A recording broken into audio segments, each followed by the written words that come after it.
Henry Merritt. Hank Paulson, Jr. is an American banker who served as the 74th United States Secretary of the Treasury. He had served as the Chairman and Chief Executive Officer of Goldman Sachs, and is now Chairman of the Paulson Institute, which he founded in 2011 to promote sustainable economic growth and a cleaner environment around the world, with an initial focus on the United States and China. Personal life and family. Paulson was born in Palm Beach, Florida, to Mariana and Henry Merritt Paulson, a wholesale jeweler. He is Norwegian, German and English-Canadian ancestry. Paulson attained the rank of Eagle Scout in the Boy Scouts of America and is a recipient of the Distinguished Eagle Scout Award. A star athlete at Barrington High School, Paulson was a champion wrestler and standout football player, graduating in 1964. Paulson received his A.B. in English from Dartmouth College in 1968. At Dartmouth he was a member of Phi Beta Kappa and Sigma Alpha Epsilon, and he was an All-Ivy, All-East, and Honorable Mention All-American as an offensive lineman. He met his wife, Wendy Judge, a Wellesley College graduate, during his senior year. The couple have two adult children, sports team owner Henry Merritt Paulson III, more commonly known as Merritt Paulson, and journalist Amanda Paulson. The Paulsons became grandparents in June 2007. They maintain homes in both Barrington Hills and Chicago. Paulson received his Master of Business Administration degree from Harvard Business School in 1970. Early career. Paulson was staff assistant to the Assistant Secretary of Defense at the Pentagon from 1970 to 1972. He then worked for the administration of U.S. President Richard Nixon, serving as assistant to John Ehrlichman from 1972 to 1973. Goldman Sachs. He joined Goldman Sachs in 1974, working in the firm's Chicago office under James P. Gortner, covering large industrial companies in the Midwest. He became a partner in 1982. From 1983 until 1988, Paulson led the investment banking group for the Midwest region, and became managing partner of the Chicago office in 1988. From 1990 to November 1994, he was co-head of investment banking, then chief operating officer from December 1994 to June 1998, eventually succeeding John Corzine as chief executive. His compensation package, according to reports, was $37 million in 2005, and $16.4 million projected for 2006. His net worth has been estimated at over $700 million. Paulson has personally built close relations with China during his career. In July 2008, the Daily Telegraph reported Treasury Secretary Hank Paulson has intimate relations with the Chinese elite, dating from his days at Goldman Sachs when he visited the country more than 70 times. Before becoming Treasury Secretary, he was required to liquidate all of his stock holdings in Goldman Sachs, valued at over $600 million in 2006, in order to comply with conflict of interest regulations. U.S. Secretary of the Treasury. Paulson was nominated on May 30, 2006, by U.S. President George W. Bush to succeed John Snow as the Treasury Secretary. On June 28, 2006, he was confirmed by the United States Senate to serve in the position. Paulson was sworn in at a ceremony held at the Treasury Department on the morning of July 10, 2006. Paulson identified the wide gap between the richest and poorest Americans as an issue on his list of the country's 4 major long-term economic issues to be addressed, highlighting the issue in one of his first public appearances as Secretary of Treasury. Paulson conceded that chances were slim for agreeing on a method to reform Social Security financing, but said he would keep trying to find bipartisan support for it. He also helped to create the Hope Now Alliance to help struggling homeowners during the subprime mortgage crisis. Paulson was known to have persuaded President George W. Bush to allow him to spearhead U.S.-China relations and initiated and led the U.S.-China Strategic Economic Dialogue, a forum and mechanism under which the two countries addressed global areas of immediate and long-term strategic and economic interest. In spring 2007, Paulson warned an audience at the Shanghai Futures Exchange that China needed to free up capital markets to avoid losing potential economic growth, saying, "An open, competitive, and liberalized financial market can effectively allocate scarce resources in a manner that promotes stability and prosperity far better than governmental intervention. In September 2008, in light of the economic crisis experienced by the U.S. in the interim, Chinese leaders evidenced hesitation to follow Paulson's advice. Notable statements: in April 2007, he delivered an upbeat assessment of the economy, saying growth was healthy and the housing market was nearing a turnaround. "All the signs I look at show the housing market is at or near the bottom," Paulson said in a speech to a business group in New York. "The U.S. economy is very healthy and robust," Paulson said. In August 2007, Secretary Paulson explained that U.S. subprime mortgage fallout remained largely contained due to the strongest global economy in decades. On March 26, 2008, Secretary Paulson said in remarks at the U.S. Chamber of Commerce, "As we work our way through this turbulence, our highest priority is limiting its impact on the real economy. We must maintain stable, orderly and liquid financial markets, and our banks must continue to play their vital role of supporting the economy by making credit available to consumers and businesses. And we must of course focus on housing, which precipitated the turmoil in the capital markets, and is today the biggest downside risk to our economy. We must work to limit the impact of the housing downturn on the real economy without impeding the completion of the necessary housing correction. I will address each of these in turn. Regulators and policymakers are vigilant. We are not taking anything for granted." In May 2008, The Wall Street Journal wrote that Paulson said U.S. financial markets are emerging from the credit crunch that many economists believe has pushed the country to the brink of recession. "I do believe that the worst is likely to be behind us," Paulson told the newspaper in an interview. On July 20, 2008, after the failure of Indymark Bank, Paulson reassured the public by saying, "It's a safe banking system, a sound banking system. Our regulators are on top of it. This is a very manageable situation." On August 10, 2008, Secretary Paulson told NBC unregistered trademark Meet the Press that he had no plans to inject any capital into Fannie Mae or Freddie Mac. On September 7, 2008, both Fannie Mae and Freddie Mac went into conservatorship. On November 18, in testimony before the United States House Committee on Financial Services, Secretary Paulson told lawmakers, "There is no playbook for responding to turmoil we have never faced. We adjusted our strategy to reflect the facts of a severe market crisis, always keeping focused on Congress's goal and our goal to stabilize the financial system that is integral to the everyday lives of all Americans." On November 20, 2008, during remarks at the Ronald Reagan Presidential Library, Secretary Paulson said, "We are working through a severe financial crisis caused by many factors, including government inaction and mistaken actions, outdated U.S. and global financial regulatory systems, and by the excessive risk-taking of financial institutions. This combination of factors led to a critical stage this fall when the entire U.S. financial system was at risk. This should never happen again. The United States must lead global financial reform efforts, and we must start by getting our own house in order." Credit crisis of 2007 2009. Blueprint for a modernized financial regulatory structure. On March 31, 2008, Paulson released a blueprint for a modernized financial regulatory structure. Paulson cited the need to overhaul the financial regulatory system, but capital markets and the financial services industry have evolved significantly over the past decade. Globalization and financial innovation, such as securitization, have provided benefits to domestic and global economic growth, while highlighting new risks to financial markets. We should and can have a structure that is designed for the world we live in, one that is more flexible, one that can better adapt to change, one that will allow us to more effectively deal with inevitable market disruptions, and one that will better protect investors and consumers, said Secretary Paulson in remarks at the Treasury Department.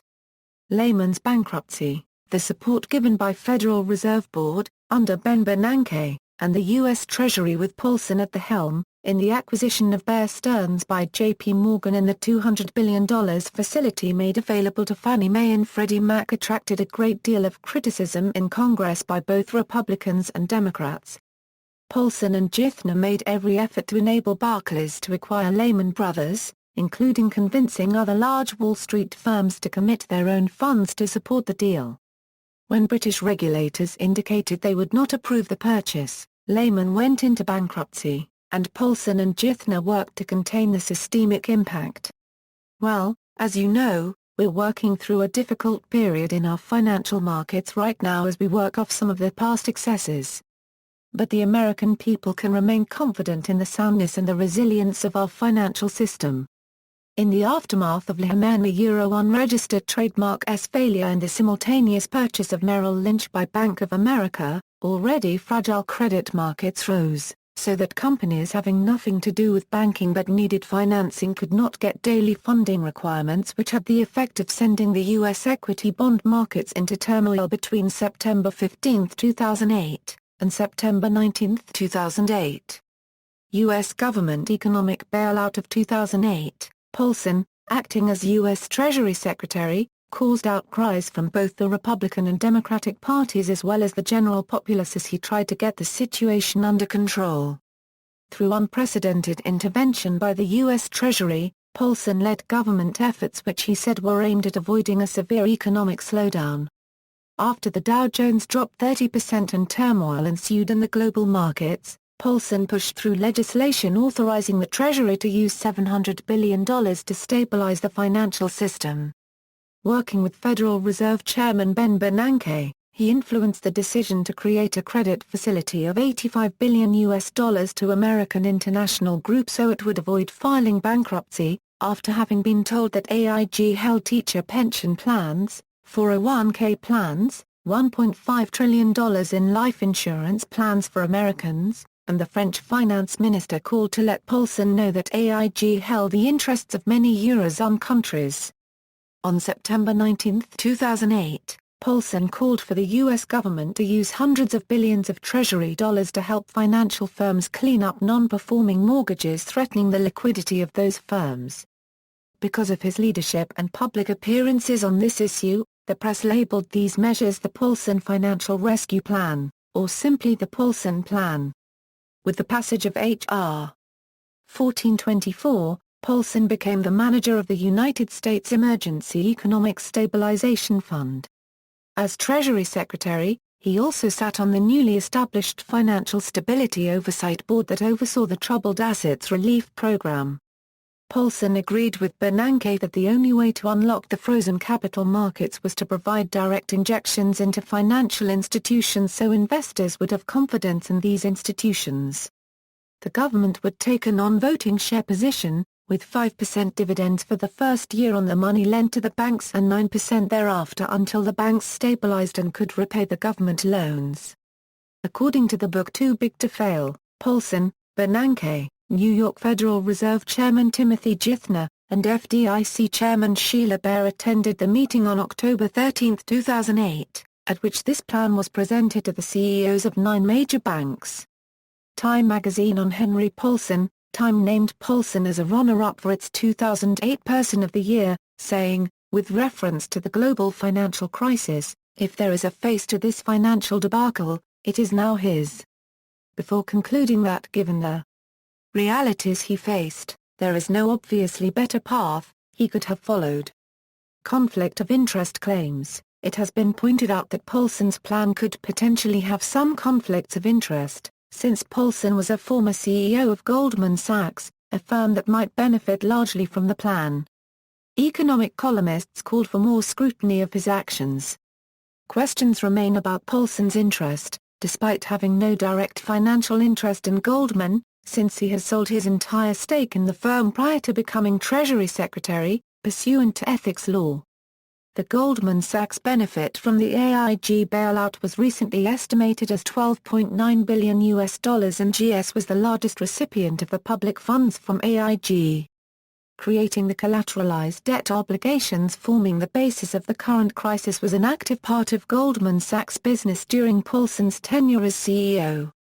Opponents argued that Paulson remained a Wall Street insider who maintained close friendships with higher-ups of the bailout beneficiaries. If passed into law as originally written, the proposed bill would have given the United States Treasury Secretary unprecedented powers over the economic and financial life of the U.S. Section 8 of Paulson unregistered trademark's original plan stated, decisions by the Secretary pursuant to the authority of this Act are non-reviewable and committed to agency discretion, and may not be reviewed by any court of law or any administrative agency. Sometime after the passage of a rewritten bill, the press reported that the Treasury was now proposing to use these funds in ways other than what was originally intended in the bill. Career after public service. After leaving his role as Treasury Secretary, Paulson spent a year at the Paul H. Nitz School of Advanced International Studies at Johns Hopkins University as a Distinguished Visiting Fellow, and a Fellow at the university's Bernard Schwartz Forum on Constructive Capitalism. His memoir, On the Brink, Inside the Race to Stop the Collapse of the Global Financial System, was published by Hachette Book Group on February 1, 2010. The Paulson Institute. On June 27, 2011, Paulson announced the formation of the Paulson Institute, an independent center located at the University of Chicago, dedicated to fostering international engagement to address issues of global scope, with particular emphasis on cooperation between the United States and China. Paulson was also named as a senior fellow at the University of Chicago's Harris School of Public Policy. His 5-year appointment took effect July 1, 2011. Civic Activities. Paulson has been described as an avid nature lover. He has been a member of the Nature Conservancy for decades and was the organization's board chairman and co-chair of its Asia-Pacific Council. In that capacity, Paulson worked with former President of the People's Republic of China Jiang Zemin to preserve the Tiger Leaping Gorge in Yunnan Province. Paulson is also on the board of directors of the Peregrine Fund and was the founding chairman of the advisory board of the School of Economics and Management of Tsinghua University in Beijing. Notable among the members of Bush's cabinet, Paulson has said he is a strong believer in the effect of human activity on global warming and advocates immediate action to decrease this effect. During his tenure as CEO of Goldman Sachs, Paulson oversaw the corporate donation of 680,000 acres on the forested Chilean side of Tierra del Fuego, bringing criticism from Goldman shareholder groups. He further donated to conservancy causes $100 million of assets from his wealth, and has pledged his entire fortune for the same purpose upon his death. In media, Paulson was portrayed by William Hurt in the 2011 HBO film Too Big to Fail and by James Cromwell in the 2009 BBC film The Last Days of Lehman Brothers. In the documentary film Inside Job, Paulson is cited as one of the persons responsible for the economic meltdown of 2008 and named in Time magazine as one of the 25 people to blame for the financial crisis. In September 2013, Bloomberg Businessweek released the documentary film Hank, 5 Years from the Brink, directed by Oscar-nominated Joe Berlinger and distributed by Netflix. Further reading, Paulson, Hank and Who, Fred, Banking Reform in China, Mission Critical, in, Pamela Ma and Frank Jha 1/4 Gen Richter, China Enabling a New Era of Changes, New York, John Wiley, 2003, ISBN 0-470-82086-1, Paulson, Hank, On the Brink, Inside the Race to Stop the Collapse of the Global Financial System, New York, Business Plus, 2010, ISBN 978-0-7553-6054-3, Podum, Todd S., Henry Paulson unregistered trademark S. Longest Night, Vanity Fair, October 2009, Sellers, Patricia, Hank Paulson Secret Life, Fortune, December 29, 2003, Sorkin, Andrew Ross Too Big to Fail, The Inside Story of How Wall Street and Washington Fought to Save the Financial System and Themselves, New York, Viking Press, 2009, ISBN 978-0-670-02125-3, Stewart, James B., 8 Days, The Battle to Save the American Financial System, The New Yorker, September 21, 2009. References. External links. The Paulson Institute, Biography at the United States Department of the Treasury, Appearances on C-SPAN, Henry Paulson at the Internet Movie Database, Henry Paulson at the Internet Movie Database, Henry Paulson collected news and commentary at the New York Times, Henry Paulson collected news and commentary at the Wall Street Journal, Henry Paulson collected news and commentary at the Washington Post, works by or about Henry Paulson in libraries, Henry Paulson's federal campaign contributions at Newsmeet, Paulson on China, October 2007, November 2007.